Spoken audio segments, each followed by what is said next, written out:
का स्वागत है। एनसीटी बिल को लेकर केंद्र और दिल्ली सरकार के बीच विवाद जारी है। राज्यसभा में आज सुबह 10 बजे इस बिल को चर्चा के लिए पेश किया जाएगा। मंगलवार को उच्च सदन में इस बिल के पेश होते ही जबरदस्त हंगामा शुरू हो गया, जिसके बाद 4 बार सदन की कार्यवाही को स्थगित करना पड़ा। एनसीटी बिल के मामले पर दिल्ली सरकार को डीएमके, कांग्रेस, टीएमसी के साथ साथ और भी कई पार्टियों का समर्थन मिला है। आपको बता दें कि दिल्ली सरकार इस बिल को असंवैधानिक बताकर इसका विरोध कर रही है। दिल्ली सरकार ने उच्च सदन में इसका विरोध करने के लिए विपक्षी पार्टियों से भी समर्थन मांगा।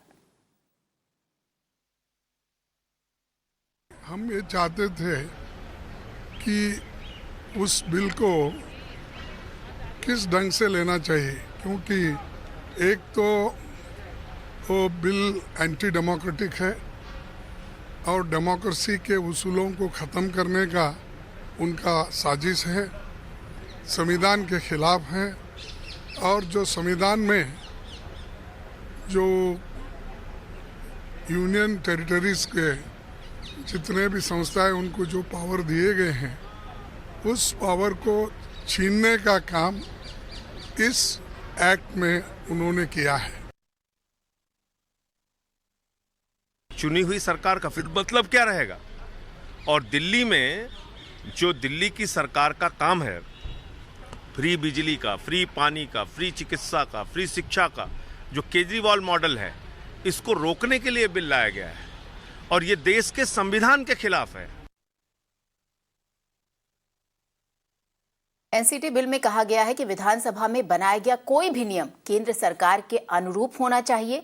साथ ही कोई भी अहम फैसला करने से पहले दिल्ली कैबिनेट को उपराज्यपाल से उनकी राय लेनी होगी। हमारे सहयोगी आयुष्मान इस वक्त हमारे साथ जुड़े और ज्यादा अपडेट लेकर।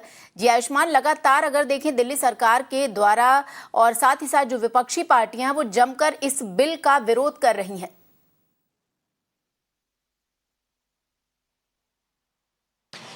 जी हाँ श्वेता, अगर आप 1991 के जीएनटीसीडी एक्ट को पढ़ें तो उसमें अथॉरिटी की बात कही गई है।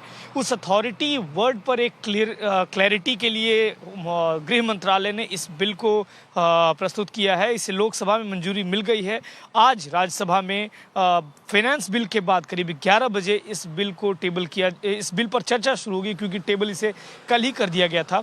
विपक्षी पार्टियों के साथ मिलकर आम आदमी पार्टी ने कोशिश ज़रूर की है कि वो सरकार के इरादों को पूरा न होने दे, लेकिन ये पूरी तरीके से साफ होता दिख रहा है कि ये बिल ज़रूर राज्यसभा में भी पास हो जाएगा। इसके साथ ही दिल्ली सरकार का मतलब एनसीटी में, मतलब दिल्ली की राजधानी में लेफ्टिनेंट गवर्नर से होगा, यानी सरकार की कोई भी पॉलिसी अगर बनाई जाती है तो उस पर गवर्नर की मंजूरी बहुत ज़रूरी है। साथ ही साथ ये सुप्रीम कोर्ट के जो कॉन्स्टिट्यूशनल बेंच का ऑर्डर है, आम आदमी पार्टी का कहना है कि उसके खिलाफ भी है, क्योंकि किसी भी डेमोक्रेसी में इलेक्टेड गवर्नमेंट, लेजिस्लेटिव जो असेंबली होती है या फिर पार्लियामेंट जो होती है वो सुप्रीम होती है। तो जब एक लेजिस्लेटिव असेंबली काम कर रही है, उसके ऊपर एलजी को कैसे थोपा जा सकता है, ये ज़रूर सुप्रीम कोर्ट में चैलेंज होगा।